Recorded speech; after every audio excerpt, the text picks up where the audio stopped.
Oi, eu sou a mãe Bárbara de Yansan e no vídeo de hoje nós vamos falar sobre entidades, mas lembre-se de curtir e se inscrever no canal. Pode parecer um assunto meio bobo, né, eu falar sobre entidades que todo mundo acha que sabe bastante sobre isso, porque é a base da Umbanda, mas como eu sempre faço os vídeos baseados na experiência que eu tenho nos inbox, dos comentários dos vídeos no YouTube, eu achei que seria um tema importante para abordar. Eu vou começar falando das duas formas que os médiuns de incorporação são chamados dentro da Umbanda. Eles são chamados de cavalo e são chamados de aparelho, um ou outro. Tem terreiros que chamam de cavalo, tem terreiros que chamam de aparelho. Eu gosto do termo cavalo, por quê? Quem já conviveu com cavalo, que monta, que tem essa intimidade com esse animal, sabe que o cavalo é um animal extremamente fiel, inteligente e apegado ao seu cavaleiro. Cavalos não possuem donos, cavalos têm cavaleiros. Ninguém nunca vai conseguir domar um cavalo e transformar ele em um animal de estimação. Ele sempre tem dentro dele aquele ímpeto de liberdade, de selvageria que o cavalo tem, natural do cavalo. Só quem tem contato com o cavalo sabe que o cavalo é muito mais fiel do que o cachorro. O cachorro é fiel ao homem? O cachorro é muito fiel ao homem. Só que o cachorro, ele tem um dono e ele é muito fiel a esse dono, ele depende desse dono para dar comida, ele depende desse dono para levar para passear, ele depende desse dono para tudo. O cavalo não. O cavalo é autossuficiente, ele tem um cavaleiro que trabalha em conjunto com ele em prol de uma terceira coisa, seja ir para uma guerra, seja fazer um esporte, um hipismo, alguma coisa assim, cavalgar, cobrir distâncias, carregar coisas. Então, o cavalo e o seu cavaleiro possuem um vínculo de respeito mútuo muito grande. Para nós que vivemos em ambientes urbanos, muitos nem sequer viram um cavalo de perto, conviveram com um cavalo alguma vez na vida, parece estranho ser chamado de cavalo médio de incorporação, parece que é desrespeitoso, parece que está dizendo que ele é um animal, mas é justamente o contrário. A Umbanda é uma religião militar, e como uma religião militar que ela trabalha com soldados. E qual é o animal fiel ao soldado? É o cavalo. Então, é um termo muito respeitoso que eu gosto bastante quando as entidades me chamam de cavalo, porque elas me enxergam como um companheiro de missão. Já o termo aparelho, eu não gosto muito, porque aparelho é um ser sem alma, é um ser não, né? É um objeto sem alma, sem vontade, sem nada. Uma caneta, ela não tem função nenhuma se não tiver um ser humano escrevendo, né? Então, eu não gosto do termo aparelho, eu acho pejorativo, dá a sensação de que eu, pessoa, sem a entidade, sou uma coisa inútil que não tem vontade própria, como uma caneta ou qualquer objeto que nós temos, né, na nossa vida, aparelhos em si. De qualquer forma, um ou outro termo usado, eles mostram a mesma coisa. Não interessa se é um aparelho ou se não interessa se é um cavalo. Aquilo que usa o aparelho ou aquilo que monta o cavalo é um ser mais inteligente do que o aparelho e o cavalo. Vocês conseguem entender onde eu quero chegar? Não interessa se o termo é cavalo ou se o termo é aparelho, a entidade está assim acima de nós. Ela é um ser mais inteligente do que nós. Ela nos usa para chegar numa missão final, numa coisa final que elas precisam fazer. E se não for por elas, a inteligência do conjunto, nós não chegamos nesse final. Nós não trabalhamos num terreiro de Umbanda sem que tenha uma entidade, ser inteligente e mais evoluído, que vai coordenar isso, seja um cavaleiro guiando um cavalo, seja uma pessoa usando uma caneta. Então dá para perceber que as entidades têm algo a mais do que nós, né? Nós humanos temos a razão que faz com que controlamos o cavalo ou que usemos a caneta. E o que a entidade tem a mais do que a gente para nós sermos chamados como cavalo e aparelho e elas serem chamadas de cavaleiro e entidade que usa o aparelho? Sabedoria, tempo de vivência e conhecimento. Tudo isso elas têm acumulado. Elas têm mais sabedoria do que nós, elas têm mais tempo de conhecimento do que nós, elas têm mais amor do que nós, elas têm mais humildade do que nós, porque elas passaram por níveis de experiências diferentes de nós. Então, elas estão acima de nós, elas são chamadas de entidades de luz justamente porque elas tiveram conhecimentos que nós ainda não tivemos. Então, elas têm a missão de vir nos ajudar a entender essas coisas que elas já estão calejadas de saber.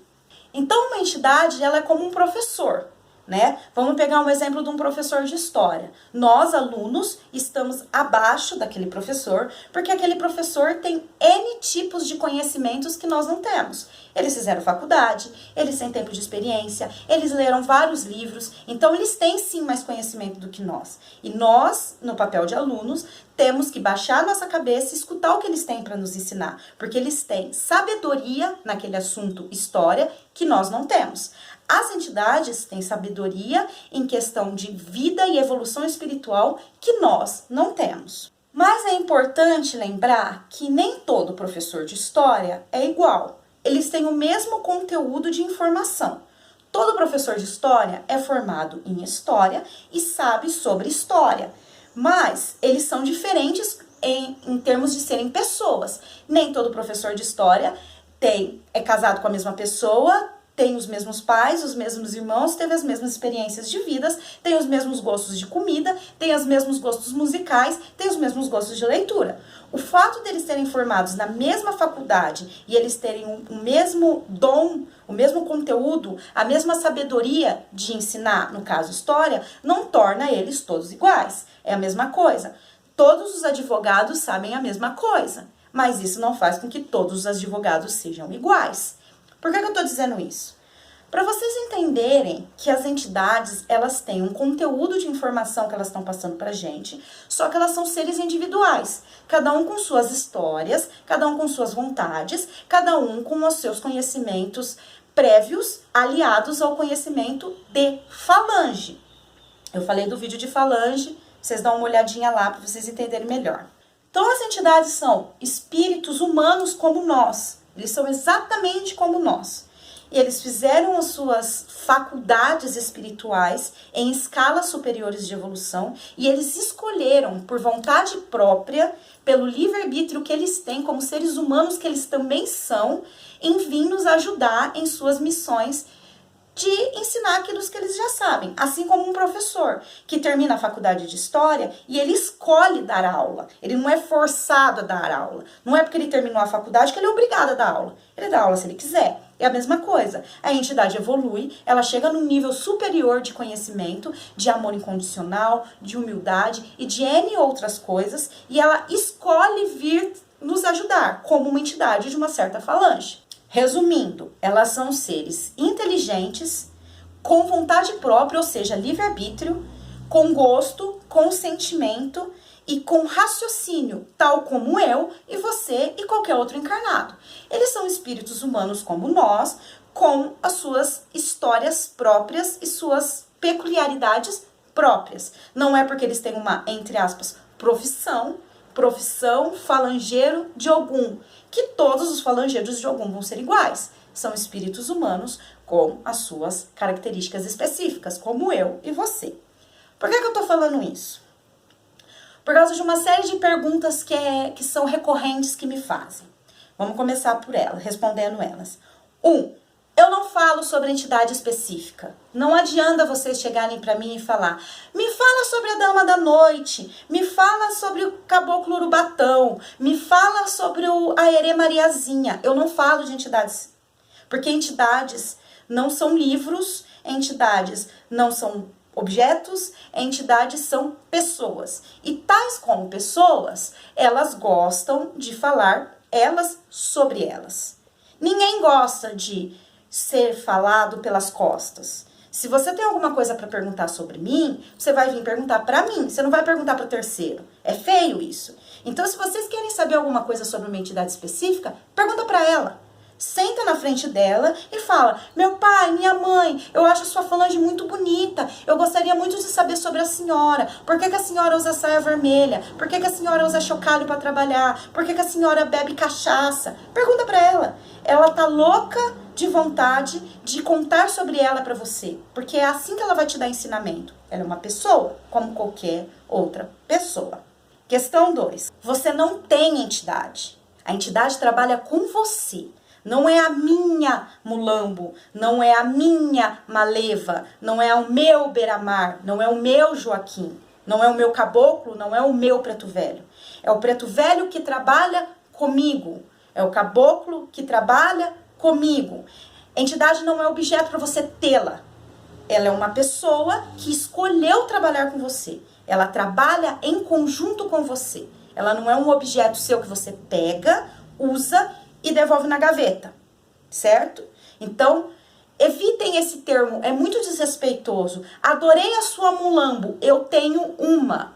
Seria a mesma coisa de dizer, eu adorei o seu tênis All Star, eu tenho um.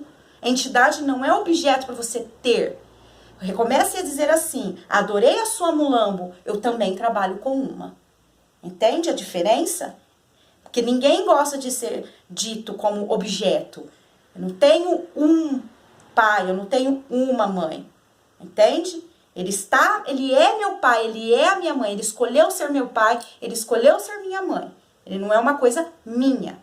É por causa dessas possessividades que nós vivemos hoje em dia em eterno conflito. Pessoas achando que são donas de pessoas. Entidades são pessoas também. Então, você não pode ser dona delas, certo? Terceira questão. Entidade não é objeto para ser herança. Eu não posso ter uma entidade de herança. Ninguém pode ter um cavalo, não tem um cavaleiro de herança. Uma caneta não tem um escritor de herança. Nós temos cavalos de herança, nós temos canetas de herança. Então, nós, médiumzinhos encarnados, somos as heranças das entidades e não o contrário. Ah, mas meu pai trabalhava com o Zé Baiano e hoje eu trabalho com o Zé Baiano. Ele me deixou de herança o Zé Baiano. Não, ele não deixou de herança o Zé Baiano. O Zé Baiano escolheu trabalhar com você, continuar nessa linhagem sanguínea por livre-arbítrio dele e por alguma coisa que ele tem para cumprir e ensinar. Você é a herança do Zé Baiano e não o Zé Baiano é a herança sua. Que fique claro isso, porque elas são pessoas. Ninguém herda pessoas, certo? Outra questão.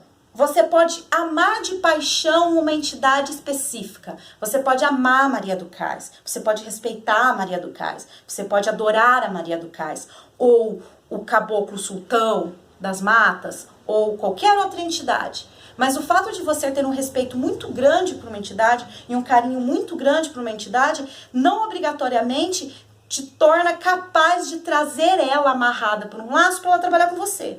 Eu posso amar a entidade Sete da Lira. Eu amo o Exu Sete da Lira. E não é porque eu amo o Exu Sete da Lira, respeito muito o Exu Sete da Lira, que o Exu Sete da Lira obrigatoriamente vai vir trabalhar comigo.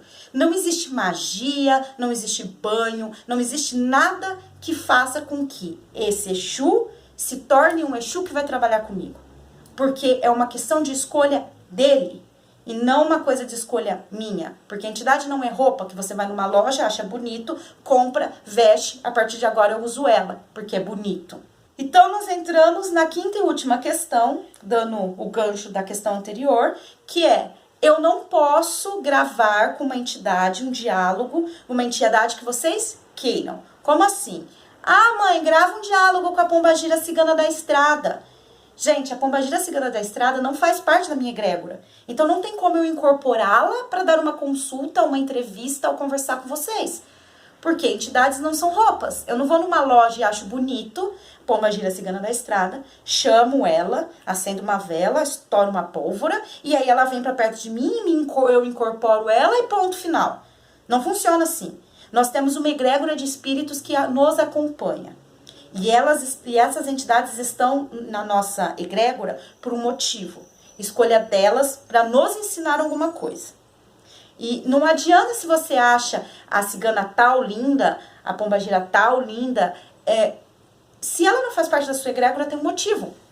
E da mesma forma, se eu não tenho um espírito que faz parte da minha egrégora, impossível eu incorporar ele para gravar um diálogo. Eu tenho uma egrégora de vários espíritos. Dentre esses espíritos, eu posso incorporar todos eles, se eles quiserem, e dar uma entrevista, um diálogo, se eles quiserem. Porque eu tenho que respeitar a vontade deles também, como eles respeitam a minha. Então, não tem como eu incorporar uma entidade aleatória só porque vocês querem. Eu vou incorporar as entidades que trabalham comigo e que queiram dar a entrevista. Vocês perguntam o tempo todo, quando que vai sair o vídeo da Maleva? O último vídeo da Maleva? Não vai ser agora, porque a Maleva não quer gravar agora, é direito dela. Quando ela achar que vocês estão prontos para receber essa informação que ela vai passar, ela vai dizer, filha, se prepara que eu vou descer para dar um ensinamento. Antes disso, eu não posso forçar ela a descer e gravar. É direito dela, eu tenho que respeitá-la. O cavaleiro leva o cavalo onde ele quer, e não o cavalo leva o cavaleiro onde ele quer. Se o cavalo sair levando o cavaleiro para onde ele quiser, o que acontece? Vai levar uma puxada de como chama? Cabresto, e uma chicotada na bunda para ele voltar pro caminho. É exatamente a mesma coisa. Eu respeito a vontade deles, eles respeitam a minha. E sempre há um diálogo. Minha mãe, a senhora pode gravar porque as pessoas querem saber? Vó Campinda, querem saber sobre o aborto. A avó pode vir gravar? A avó vai responder, gravo sim, filha. Quando você tiver disponibilidade, eu venho, me incorporo e a gente conversa sobre o assunto. Acho legal. Agora, eu não posso dizer, morcego, desça que eu vou gravar com você porque o povo do YouTube quer. Ele vai virar pra mim e vai falar, não quero. É direito meu. Vai tomar no cu. Não vou fazer. Entendeu?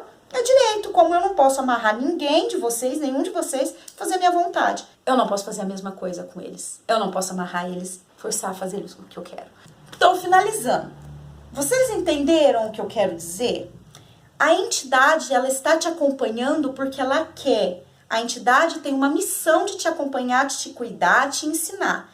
Mas ela faz isso porque ela quer. Não tem orixá nenhum com uma arma na cabeça delas, obrigando elas a fazer aquilo, porque senão elas, sei lá, vão explodir. Não, elas estão fazendo o que elas querem. E é como eu digo, elas fazem porque elas gostam. Elas chegaram num entendimento de amor, respeito, ajuda ao próximo, que está muito além da nossa capacidade de percepção. Então, elas fazem isso porque elas querem. A entidade não vai abandonar você por você dar uma escorregada na sua vida. Porém, a entidade pode sim, dentro do livre-arbítrio dela e da forma como ela educa, cruzar os dois braços e esperar você cair. Porque ela te disse 1, 2, 3 vezes para não fazer aquilo. Você foi lá e fez 1, 2, 3, ela vai ficar olhando, vai esperar. É que nem o pai e a mãe que precisa pôr o filho de castigo porque ele fez alguma coisa errada. Esse conceito de que a entidade está aqui do lado para obedecer a gente como se ela tivesse uma coleirinha, vem de um costume católico, de que o anjo da guarda é um ser sem livre-arbítrio, que obrigatoriamente tem que estar do seu lado para te guardar e ponto final. Não interessa o que você faça, o anjo vai estar do seu lado, guiando e te cuidando, indiferente da sua vontade, indiferente do que você fizer, diferente da sua ordem. O anjo da guarda tem que estar lá. Entidades não são anjos da guarda. Entidades são espíritos como eu e você, que alcançaram graus de entendimento maiores, foram para escolas astrais, criaram conhecimentos, fizeram uma faculdade astral e decidiram voltar para ajudar. Elas não têm obrigação de fazer o que você quer. Elas têm obrigação de obedecer à lei e não fazer o que você quer. Então é isso, gente. Curtam, compartilhem, deixem os joinhas, deixem os comentários aí. E é isso aí. Beijo, tchau. Então... Sonhos de nada. Doce de leite. Quem não é de Curitiba aí, ó. Que a gente tem carro de sonho.